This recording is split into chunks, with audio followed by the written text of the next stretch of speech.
जैसे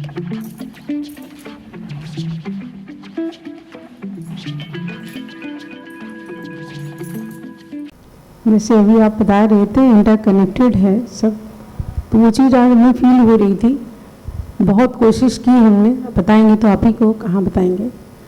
इतने दिन से चल रहा था जो हमारा कि सत्संग में छोड़ देंगे, 2-3 बार कोशिश की गई। आपने कहा मैसेज कर दो, हमने मैसेज भी किया और हमने बात भी की कि हम छोड़ देना चाहते हैं, मुक्त होना चाहते हैं। सब कुछ हुआ, कोई रिप्लाई नहीं मिला उधर से। इवन उस पर भी हाँ ठीक है आप रेस्ट कीजिए, बस इतना उन्होंने कहा।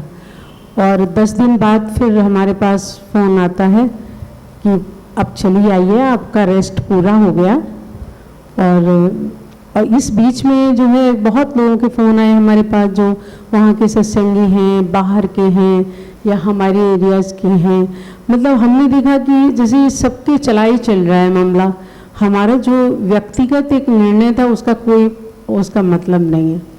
और ये हमें लगा कि हम अलग से क्या हैं, कुछ नहीं है, ये हमें लगा, ऐसा लगा सुबह से ही लग रहा था कि हम कुछ गलत रास्ता ना हो। बाकी ऐसे सब जुड़े हुए धागे हैं, जैसे हम कैसे आज़ाद हो सकते हैं अगर उस तरह सोचें, क्योंकि एक की भावना तो है नहीं हमारे साथ, कितने लोगों की भावनाएं जुड़ी हुई हैं। दीदी को नहीं देखा, इनको नहीं, मतलब एक बड़ी माया है। देखिए आप जो बात कह रही मैं उसका आंसर दे देता हूँ। आपकी बात स्पष्ट अभी नहीं है, लेकिन इसको समझिए। मैं ऐसे बातों का देखिए कोई बड़ा स्पष्ट उत्तर नहीं देता हूँ कि आप ये करें या ना करें, लेकिन एनालाइज ज़रूर करें।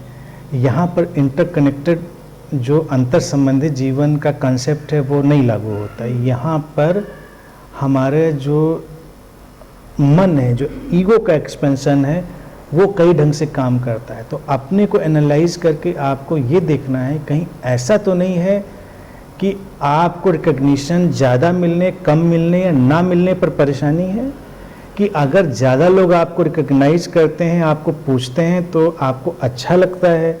अगर आपको रिकग्निशन प्रॉपर नहीं मिले, नेग्लेक्ट किया जाए तो आपको परेशानी होगी। मान लीजिए आप वहाँ जाएं और सारे लोग आपको बिल्कुल सिर आँखों पर उठाएं, क्या तब भी परेशानी है? या आप जाएं और वहाँ कोई आपको पूछे नहीं तब परेशानी? ये सब एनालाइज करना है उस चीज़ में। तो कभी कभी हमारी परेशानी एक्चुअल में कहाँ पर है ये हमको नहीं पता होता। हमको एक काम करने की परेशानी है या हमारी परेशानी का सोर्स कुछ और है कि लोग हमको पूछ नहीं रहे हैं। अब अगर हमको अगर मान लीजिए किसी चीज़ में हमको अड़चन आ गई, फिर हमको 10 लोग पूछें, पूरी दुनिया पूछे, वो बात तो हो गई। सवाल है, मान लीजिए हम हॉस्पिटल गए, डॉक्टर ने हमारे प्लास्टर चढ़ा दिया, अब प्लास्टर का काम पूरा हो गया, हमको हटाना है उसको। फिर डॉक्टर आके हमको परसुएट करे कि नहीं नहीं अभी कुछ दिन और चढ़ाए रखो, 15 दिन और चढ़ाए रखो, क्योंकि उसका कुछ पर्पज़ मान लीजिए सॉल्व हो रहा है। मान लीजिए डॉक्टर छुट्टी पे जा रहा है, अभी काटने का टाइम नहीं उसके पास, या जो असिस्टेंट है उसको लगता है कि 15 दिन और चढ़ा रहे तो हमको एक्स्ट्रा पेमेंट मिल जाएगा, या कुछ लोग आपको परेशान करने के मूड में उसको और 15 दिन चढ़वा देते हैं, और वो लोग आपको कहने लगे नहीं नहीं अभी काहे को उतारेंगे। हम सब सुनने के बाद भी घर आएंगे, कैंची उठा लेंगे, काट के उसको अलग डाल देंगे, क्योंकि अब हमारा बॉडी माइंड इस कंडीशन में आ गया, किसी की राय सलाह और किसी के उस पर हम अब काम ही नहीं करने वाले। तो हमको देखना है क्या, लेकिन अगर हमको प्लास्टर में कुछ अच्छा लगने लगा है तो किसी ने कहा 15 दिन, कहेंगे हम ठीक है 20 दिन रख लेंगे, 15 क्या है 20 दिन चलाएंगे इसको। ये प्लास्टर की बजाय फिर वो इचिंग वाली बात हो जाती है। इचिंग एक होती बीमारी और एक होता है फिर उसमें वो जो अच्छा लगने लगता है। इचिंग करने में आदमी को अच्छा ही तो लगता है, और लेकिन है तो बीमारी, चाहिए उसका क्योर, ट्रीटमेंट। तो बेसिकली अपने मन को बहुत अच्छे से एनालाइज करने की ज़रूरत है कि क्या हमको प्रॉब्लम है कहाँ पर। अगर एक्चुअल में हमको किसी वर्क से प्रॉब्लम नहीं है तो नहीं है, बात ख़त्म हो गई। और अगर किसी चीज़ में हमको प्रॉब्लम है तो है, प्रॉब्लम है तो है, फिर कोई किसी की राय मशविरा, किसी का परसुएशन हमारे लिए फिर कोई मायने नहीं रखता। देते रहे लोग राय, हम क्या करें राय का, मशविरे का। अपने को एनालाइज करिए सिचुएशन में, सिचुएशन को बहुत गड्ढ मत करिए, बहुत कई बार कठोर होके, ब्रूटल होके हमको अपने को एनालाइज करना पड़ता है, तब समाधान निकलता है। एक्चुअल में हम क्या चाहते हैं, एक्चुअल में हमको प्रॉब्लम है कहाँ पर, है भी नहीं भी है या क्या प्रॉब्लम है उसको, और जब वो एक बार आपकी पकड़ में आ जाएगी तो बिल्कुल स्विच ऑन ऑफ होने की तरह सोल्यूशन निकलता है, कोई तिनका भर भी प्रॉब्लम नहीं फिर आती है। बस यही बात है भगवान की सबसे ज़्यादा ये कि हम इतने ज़्यादा एग्रेसिव नहीं हो पाते हैं, थोड़ा जैसे इतना सब कहने के बाद भी जितना मैक्सिमम मैंने हम एक कह सकते एग्जाम्पल थे। दिया था आपको, जी किसी भी काम में ये क्यों लगता है आपको या किसी को भी लग सकता है कि हम बहुत इम्पोर्टेंट हैं, उस एग्जाम्पल का मेरा कहना है कल को ही हमारा आखिरी बुलावा आ जाए दुनिया से, हम चले जाएंगे, काम तो तब भी चलेगा, काम तो कोई रुकने वाला नहीं। तो हम आज ही मान लें कि हमारा आखिरी बुलावा आ गया, हम गए, फिर देखें हम काम कैसे। कई बार हमको ये पकड़ जाता है कि हमारे बिना काम नहीं चलेगा कहीं का, और हमारे बिना सब कुछ चल रहा होता है, और हमारे बिना सब कुछ चलेगा। नहीं, ये नहीं पकड़ रहा भगवान, हमें सच बता रहे हैं, लेकिन हम उतना ज़्यादा जैसे कि फिर फोन आया प्लीज आ जाइए आप, संतोष जी अभी इतना ना करिए, अब इस तरह से तो हम एकदम से कि नहीं नहीं हम नहीं आएंगे, हम सामान आपका डाल जाएंगे, ये चीज़ जो एकदम से नहीं, वो चीज़ ना आज आपका आंसर मैं दे ही दे रहा हूँ। तो ये प्रॉब्लम क्या, ये इसमें क्या है कि आपको भी क्लैरिटी नहीं है। अगर मान लीजिए आपकी इसमें कोई रूडनेस नहीं है, एक चीज़ है कि किसी चीज़ से अगर आप अंदर से हो गए तो आप बहुत विनम्रता से जाके उनसे क्षमा मांग के पूरे अच्छे से ग्रेटिट्यूड से कि जो यात्रा रही है बहुत अच्छी रही है, आपके लिए पूरा ग्रेटिट्यूड है, रिस्पेक्ट है, लेकिन अब हम नहीं इसमें आगे जाना चाहते हैं अब, और कभी बहुत ज़रूरत होगी तो हम वहाँ पर हैं, कभी बहुत ज़रूरत है तो हम हैं। ये एक अच्छा गेस्चर होता है।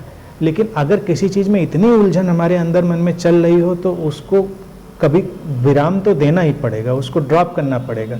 और इसमें पूरा रूडनेस की बात नहीं करूँ, विनम्रता से जाके, बच्चा कहीं पढ़ने जा रहा है, उसे कहीं बाहर मान लीजिए हो गया या जॉब ही लग गई और माँ बाप भी उसको पकड़ रहे हैं या बिना कहे उनको लगता है कि इनका क्या होगा, तो हम कैसे हैंडल करते हैं? ऐसे तो हैंडल करते हैं, नहीं जाओ।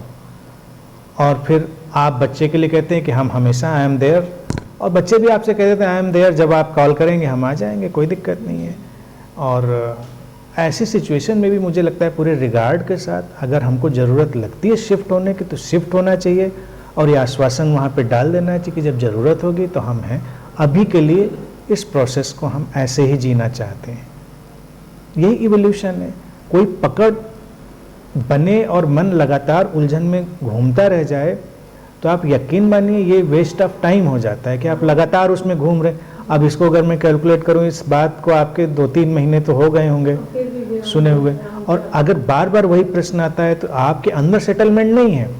तो सेटलमेंट लाने के लिए चलिए, एक्सपेरिमेंट करिए, आगे चलिए, और आपको गिल्ट तब नहीं होगा जब आप पूरी विनम्रता से और प्यार से उसका प्रयोग करेंगे। एक होता है गिल्ट आता है जब आप रूडनेस से करते हैं कि आप सब सामान डंप कर, कई लोग ऐसा भी करते हैं, सामान फेंका है, मैसेज कर दिया गुड बाय, अब हमारा आपसे कोई लेना देना नहीं। आपने इतने दिन साथ रहे, आप जाइए अच्छे से, रिस्पेक्ट से जाइए, फूल लेके जाइए, मिलिए, बैठिए, आपको 2 आंसू आए वो भी गिराइए वहाँ पर, और कहिए कि बस अब आएंगे, अभी हमने कुछ छोड़ा है ना पकड़ा है, लेकिन हमारा अभी अंतर्मन ऐसे ही बह रहा है। तो अगर समझदार होगा व्यक्ति सामने वाला तो समझ लेगा, और अगर नहीं समझदार है तब तो आपको जरूरी समझ लेना चाहिए। अब इस बार बताया हमने ऐसे ही किया है, सच में बहुत विनम्रता से सारी बातें कही से, लेकिन उसके बाद भी उन्होंने छोड़ा नहीं। ये चीज़ पूरी हमने मतलब बात की, लंबी बात की। देखिए सवाल क्या है कि उन्होंने नहीं छोड़ा, उनके अपने मसले हो सकते हैं, तब आपको ही देखने की ज़रूरत होती है। या तो हमारे रिलेशनशिप एक अलग लेवल के हैं तो यहाँ पर बात आती है, लेकिन रिलेशनशिप में कॉन्फ्लिक्ट है तो इसका मतलब रिलेशनशिप में कुछ तो पेंच है, नहीं तो कॉन्फ्लिक्ट ही नहीं होता। कॉन्फ्लिक्ट तो है। गुरु के रोल में तो देखिए कोई पकड़ने और उसका होता नहीं। पहली बात तो गुरु का टेस्ट यही होता है कि आप जाएंगे उसके पास, वो आपको पूरा एक्सेप्ट करेगा, और जब आप उसके यहाँ से जाएंगे तो आपको पूरा का पूरा जाने देगा। यही गुरु की पहचान होती है। हाँ, वो ये कह सकता है कि ऐसा कर सकते हैं, ऐसा कर, आपको इशारे कर सकता है, लेकिन वो पकड़ेगा नहीं। क्यों पकड़ेगा? यानी कि मैं ही किसी को अगर पकड़ूं तो पहली चीज़ तो मैं क्लेम करूं कि मेरे पास कुछ ऐसी टैबलेट है, कैप्सूल है जो मैं दूंगा और इसी से सब कुछ काम हो जाएगा। तो अब ये एश्योरेंस कि वो टैबलेट कैप्सूल है हमारे पास तो फिर वो दे देनी चाहिए, और अगर ये है तो हम सभी को दे दें, फिर हम इतना ये रोज़ रोज़ का ये जमावड़ा क्यों करें, एक दिन बुला के सबको पत्ता बांट दें।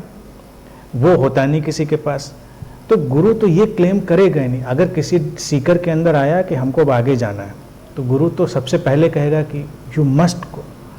और अतीत में भारत की देखिए यही गौरव है आध्यात्मिक यात्रा का कि बहुत सारे गुरु खुद ही लोगों को भेजते रहे कि अब तुम जाओ, अब तुम्हारा यहाँ काम पूरा हो गया, अब तुम यहाँ से जाओ, मैं तुमको इतना ही सिखा सकता हूँ, इससे आगे मैं नहीं जानता। तो हम आगे जाते हैं, खुशी खुशी से हमारी यात्रा आगे चलती रहती है। तो ये होना चाहिए। लेकिन अगर किसी गुरु के अंदर ये कहने की हिम्मत नहीं है कि तुम जाओ आगे, तो तमाम चीज़ों पुनर्विचार कर सकते हैं। तमाम चीज़ें हैं। अब हम बहुत क्रिटिकल नहीं जाते कहीं किसी के ऊपर, वो लोगों को थोड़ा फिर और ऑफेंसिव हो जाता है। लेकिन कहने का तात्पर्य मेरा यही होता है कि जहाँ कहीं क्लेम आ जाता है वहाँ वो अवेकनिंग, उस पर क्वेश्चन मार्क लग जाता है। और अगर ये हम अच्छी अच्छी बातें सत्संग की अगर इनको मान के चलें तो इनमें कोई सार नहीं है, क्योंकि ये सभी उनको वैसे ही बोल सकते हैं। मैंने हमेशा कहा कि गुरु की बातें एक तरफ और उसका जीवन एक तरफ, दोनों को देखेंगे तभी आपको गाइडेंस मिलेगा। यानी कभी कभी बातें तो बातें हो सकती हैं, आप उसका जीवन भी देखिए, वो क्या जीता है, कैसे हैंडल करता है, प्रैक्टिकल लाइफ में कैसे चीज़ों करता है। और सबसे बड़ी टीचिंग उसकी यही है, गुरु की टीचिंग उसका अपना जीवन है, उसकी बातें नहीं। बातें तो बस केवल एक म्यूजिक है जो उसके थ्रू निकलता है, लेकिन एक्चुअल तो उसकी हैंडलिंग है। और अगर गुरु हमसे प्यार करता है तो वो जरूर कहेगा कि रेस्ट करो भाई, रेस्ट चाहिए आपको तो रेस्ट करो। और अगर हम बुला रहे हैं तो आपको देने के लिए हमारे पास कुछ होना चाहिए, ऐसा कि हमने जो बुलाया है और तो हम ऐसी कोई चीज़ आपको मिस हो रही थी जो अब आपको हमें दे ही देनी है, ऐसा तो होता नहीं। सालों साल लोग वही वही बातें सुनते रहते हैं, वही वही बातें, वही वही रिपीटिशन, वही वही सब चीज़ें। तो ये एक एक्चुअल में क्या है, सब स्पिरिचुअल क्लब में कन्वर्ट हो जाती हैं और एक किस्म का एंटरटेनमेंट चल रहा होता है। और बातों में कोई कमी नहीं है, बातें सब बहुत बहुत ऊंची ऊंची बातें होती हैं लोगों के पास। ये आजकल इसीलिए सबसे बड़ा गुरु तो आजकल गूगल ही है, सारी बातें वहाँ अवेलेबल हैं, तो नई बातें कहाँ से लाएंगे। तो बातों से कम जो सामने आचरण दिखता है बस उसको आज के वक्त में हमको वहीं से एनालाइज भी करना पड़ेगा। देखिए पहले के वक्त में, आखिरी बात आज की बस बता रहा हूँ, उसके बाद कोई क्वेश्चन नहीं। पुराने गुरुओं की बातें अगर उठाएं तो उनका ना तो हमारे पास डेटा है ना उनकी हिस्ट्री है, वो थोड़ी हिस्ट्री और थोड़ी मिथास में कन्वर्ट हो गए हैं। आप नानक, कबीर, गोरख, इन सब की बातें उठाएं, इवन बुद्ध की बातें भी उठाएं तो उनका भी बहुत इतिहास उपलब्ध नहीं है, थोड़ा बहुत इतिहास है, बाकी कहानियाँ हैं। कहानियों में 80% कहानियाँ मनगढ़ंत हैं जो लोगों ने क्रिएट करी, तो बहुत फैंसी तस्वीर लगती है, बहुत अच्छा लगता है, बहुत चमत्कारिक बातें होती हैं।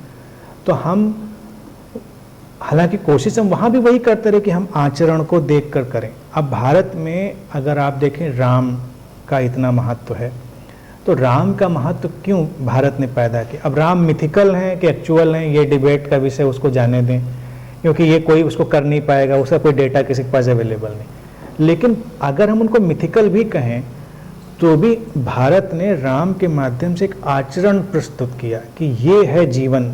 अगर एक अवतार होगा, एक गुरु होगा, तो वो इस तरह से जीवन को जी रहा होगा, परिस्थितियों को ऐसे हैंडल कर रहा होगा। इसीलिए हमने उनको उस तरह से पुरुषोत्तम की तरह से देखा। या और भी गुरु उठा लें, बाकियों को भी हमने वैसे पेश किया, तो वो तस्वीर में एक आइडियोलॉजिकल फ्रेम में वो लोग बैठे हुए हैं, इसीलिए उन पर कोई डिबेट नहीं होती।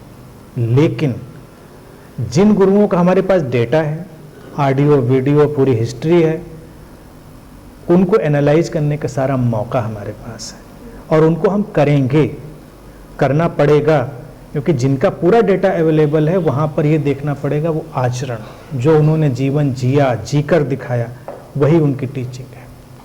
तो वही हमको देखना पड़ेगा। और पुराने वाले में उसको बस आप उससे प्रेरणा लेंगे, नए में देखिए जो टीचिंग दी जा रही, क्या वो टीचिंग जी भी जा रही है? अगर वो टीचिंग सचमुच में जी जा रही है, और गुरु की टीचिंग का सबसे जो इम्पोर्टेंट मैं लिटमस टेस्ट बताऊं, वो अपनी टीचिंग को कोई मूल्य नहीं देता। अगर आपको वास्तविक गुरु को टेस्ट करना है तो बस यही देखिए कि वो अपनी टीचिंग को बहुत इंपॉर्टेंस देता है कि नहीं देता है। वो इधर बोल के निकल लेता है, क्योंकि वो एबंडेंस में है, वो एक ऐसे महासागर में खड़ा है जहाँ पर कोई कमी नहीं है किसी ज्ञान की टीचिंग, तो टीचिंग को भी मूल्य नहीं देता। क्या बचे ना बचे, टीचिंग रहे ना रहे, हमारी ऑडियो वीडियो रिकॉर्डिंग रहे ना रहे, क्या फ़र्क पड़ता है? Who cares? तो जब गुरु इस मोड में दिखे तो समझिए कि वो सचमुच में टीचिंग को जी रहा है, जानता है टीचिंग का मूल्य क्या है। लेकिन कभी कभी क्या होता है, लोग एक आध किताब लिख लें, उसको वो इतिहास बनाने में जुट जाते हैं, या 150 लेक्चर दे ले कोई तो उनका इतिहास बनाने में जुट जाता है, आर्काइव बनाने में जुट जाता है, हर कोई पत्थर लगाने में जुटा हुआ है। तो what is the need actual में? बाद में बचेगा वो जो उसका जिया गया इम्प्रेशन है, तो उसको देखें, वहीं से समाधान मिलेगा।